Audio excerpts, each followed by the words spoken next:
Well, hello there. This is Shane from Shane's Books and Review, and I hope you're having a great day. What will be the book we'll be checking out in 2 weeks' time? We'll find out towards the end of the video. Today we're going to be talking about The Rules of Supervillainy, the Supervillainy Saga, Book 1, unabridged, which was on Audible. It was wrote by C.T. Phipps, and the narrations were done by Jeffrey Kafer. A brief overview of this book. The whole reason why I decided to check it out was because I had previously read a couple books that were about superheroes, supervillains. Now, it's not that I am a supervillain, or I endorse or condone supervillains, or feel positive or negative in any which way for supervillains in the sci-fi universes that are amongst us within the books that we read. No, instead, it's just a fresh perspective. Some of the things that this book brought out in me was joy. It was a fun read, it was entertaining, and it knows what it is. It knows that it's just to be took lightly and not so serious, which overall made the book a very enjoyable read for me. The premise is that there's this guy, this dude.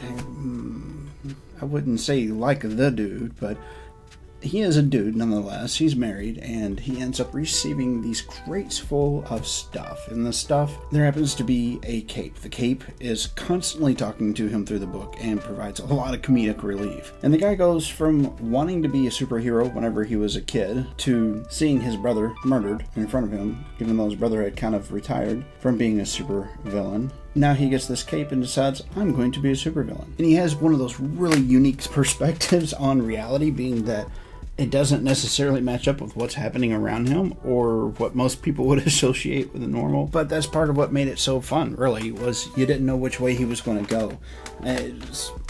For anybody that's ever played role-playing games, it'd be more like a neutral, chaotic character. Not good, not bad, but needed, if that makes sense. There's a little bit of character development in a book like this, and it was a little bit more than what I thought there would be for a book like this. But I did find myself getting more and more invested in him as the book went along, and it made me look forward to the next book in the series that would be coming out. Speaking of series, I know that we have a lot of series that we have touched on here, so if this isn't something that's up your alley, or if you're not really ready to pick up a new book at this moment, that's fine. Don't worry about getting it right now. Just put it on a list somewhere, and whenever you finally get to that point where you need something comedic in life, this is certainly something that won't let you down if you like superheroes and you like internal dialogue struggles. It's not the typical type of internal struggles that people would have of, should I do this or shouldn't I do this? No, instead, it's this cape that I mentioned saying, hey, psst, you do realize that what you're doing is stupid. Big paraphrase on that scene, but that's pretty much the way that it works out. As the book goes on, him and the cape learn to kind of get along with each other because the cape's last owner was a superhero, not a supervillain. There's a lot of things that happen in this book, surprisingly,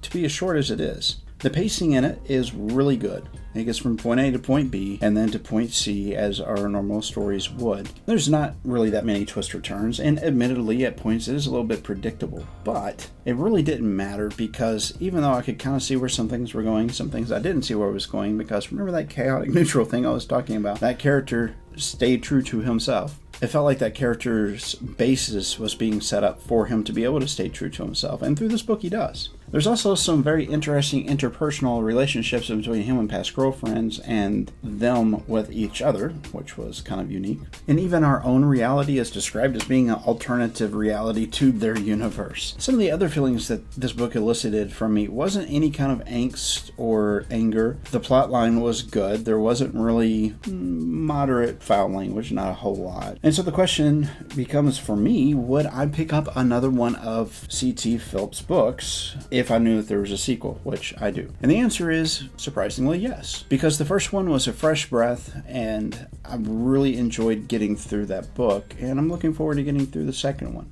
If you've ever heard of this person, let me know in the comments down below. I will check them out and read them. It was a fun little read for sure. So since this book elicited such an amount of laughter from me, I would like to know, what book is your go-to book when you need something that's funny? Again, that comment section down below, perhaps we'll put that on the channel. At this point is where I'm going to start calling out one of our family members. Yeah, we can call it a family. And so whatever comment is the most unique is the one I will splash on the screen here. So I'm going to go back through most of the comments and pick one and put it up. As mentioned, the narration was done by Jeffrey Kafer. He did a phenomenal job. Now, there was a superhero book that I read, and the first one that I read, I kind of didn't like the voice of that person. The second one that came out, I absolutely disdained her voice in that narration. And I get that sometimes People will see it in different ways.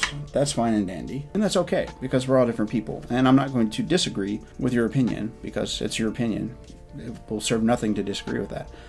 But for this book, Jeffrey did a phenomenal job with the narrations. Some of it was over the top, some of it was just borderline normal, but as far as his narration skills go, keeping the characters sounding like themselves throughout the entire book, and just his enthusiasm while reading the book, it all showed through. I think that he enjoyed the book just as much as I did, and hopefully you guys and gals will too whenever you get around to it. The book we're going to be talking about in 2 weeks' time is a series that one of you fine people have told me to look into. The first one in the series was Aurora, CV-01. The next one is The Legend of Cornar.